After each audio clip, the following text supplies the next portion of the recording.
Bismillahirrahmanirrahim. Assalamualaikum warahmatullahi wabarakatuh. Ananda masih bersama saya Ustadz Miken Marpenca. Pada kesempatan kali ini kita masih membahas bab 4, yaitu suhu, pemuaian, dan kalor. Dan materi kali ini adalah materi terakhir yang akan kita bahas pada bab 4 ini. Materinya yaitu adalah pengaturan suhu makhluk hidup. Nah, sebelum kita belajar, marilah kita berdoa terlebih dahulu. Berdoa dimulai. Selesai. Ananda, pada pertemuan sebelumnya kita sudah membahas tentang proses perpindahan kalor. Masih ingat dong ya, proses perpindahan kalor ada apa saja?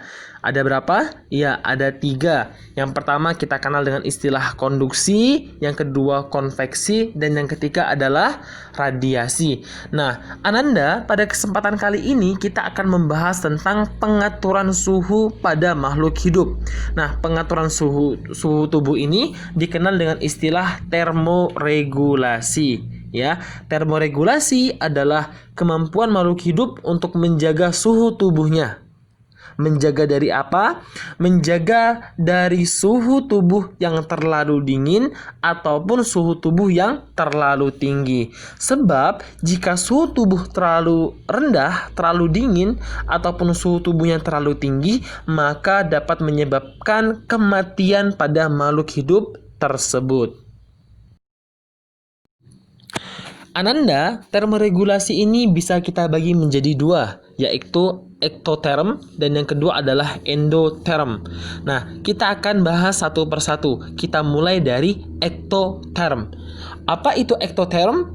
Ektoterm adalah makhluk hidup yang suhu tubuhnya ditentukan oleh perubahan suhu lingkungan. Artinya, ya, ketika suhu lingkungannya rendah, maka suhu tubuhnya ikut rendah. Ketika suhu di lingkungannya tinggi, maka suhu tubuhnya ikut tinggi. Tanpa ada proses di dalam tubuhnya untuk menyesuaikan. Ya, ketika suhu di lingkungannya rendah, maka tidak ada proses di dalam tubuh makhluk hidup tersebut untuk menghangatkan dirinya sendiri. Sehingga makhluk hidup tersebut harus melakukan berbagai cara agar tubuhnya tetap hangat.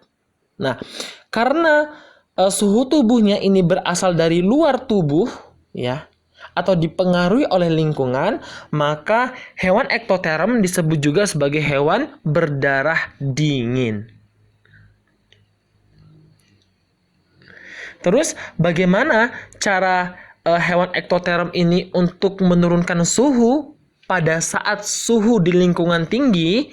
Nah, Ananda, pada saat suhu lingkungannya tinggi, maka makhluk hidup yang tergabung dalam kelompok ektoterm ini, dia harus pandai-pandai mencari cara untuk menurunkan suhu tubuhnya. Dengan cara seperti apa? Biasanya dilakukan dengan cara yang pertama bersembunyi di liang, ya. Yang kedua adalah membangun sarang yang memiliki aliran udara. Yang ketiga bisa juga berendam di air, berendam di tanah lumpur dan lain sebagainya. Dan yang keempat adalah berteduh. Nah, terus bagaimana jika suhu lingkungannya rendah? Nah, ketika suhu lingkungannya rendah, maka makhluk hidup tersebut harus menghangatkan tubuhnya. Bagaimana caranya dia mendapatkan suhu? Yang pertama adalah dengan cara membangun liang atau membangun sarang yang kedap udara, ya, sehingga di dalam sarang tersebut menjadi hangat. Yang kedua adalah berbaring di batu yang panas, atau yang ketiga adalah dengan cara berjemur. Itu untuk hewan-hewan ektoterm. Nah, Ananda, terus apa saja hewan yang termasuk ke dalam kelompok ektoterm? Nah, kelompok yang termasuk ke dalam ektoterm ini adalah kelompok dari Pisces, ikan-ikanan, ya. Kemudian juga makhluk hidup yang terkelompok atau tergabung ke dalam kelompok amfibi, kodok, kata, ya. Kemudian kelompok reptilia seperti ular, kemudian kadal, dan lain sebagainya. Itu adalah kelompok hewan yang termoregulasinya secara ektoterm. Yang kedua adalah endoterm.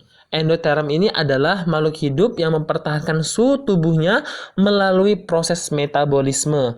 Artinya, suhu tubuhnya diperoleh dari dalam tubuhnya sendiri.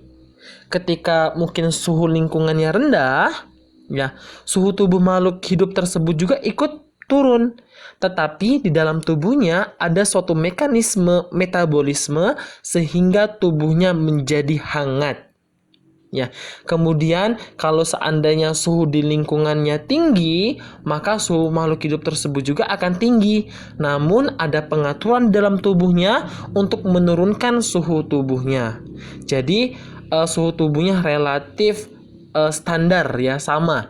Nah, itu untuk hewan endoterm. Jadi berbeda dengan ektoterm. Kalau ektoterm, dia tidak ada pengaturan khusus di dalam tubuhnya. Sedangkan kalau endoterm, dia memiliki pengaturan yang khusus di dalam tubuhnya yang kita kenal dengan istilah proses metabolisme.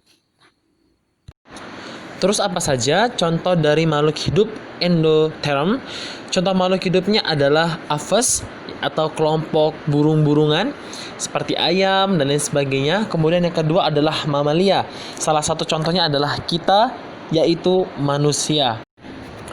Ananda, terus bagaimana caranya kita sebagai manusia bisa menyesuaikan diri terhadap perubahan lingkungan? Jika seandainya suhu lingkungan kita dingin, maka tubuh kita akan menanggapi dengan cara yang pertama, tubuh kita tidak akan mengeluarkan keringat. Yang kedua, rambut-rambut kita akan berdiri, ya.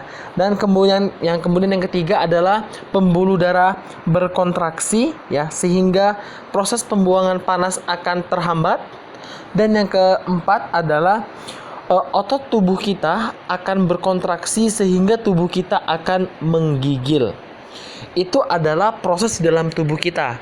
Namun, kita juga dapat membantu proses tubuh kita dengan cara yang pertama adalah berselimut, ataupun yang kedua adalah memegang atau berada di benda-benda yang hangat, ya, ataupun berada di perapian. Terus bagaimana jika kondisi lingkungan atau suhu di lingkungan itu tinggi? Maka yang pertama adalah tubuh kita akan menanggapi dengan cara mengeluarkan keringat.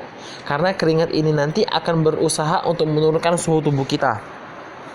Kemudian yang kedua, rumput yang berada di kulit kita akan berposisi rebah untuk mencegah rambut untuk merangkap panas.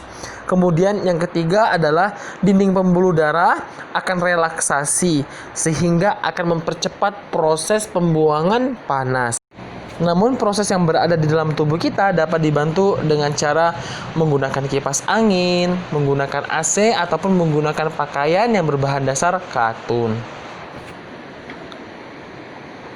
Ananda, mungkin cukup materi pada hari ini. Semoga materi yang disampaikan bisa diterima dengan jelas. Jikalaupun nanti ada pertanyaan, silakan hubungi Ustadz dan Ustazanya. Semoga ilmunya berkah. Ustadz akhiri, wassalamualaikum warahmatullahi wabarakatuh.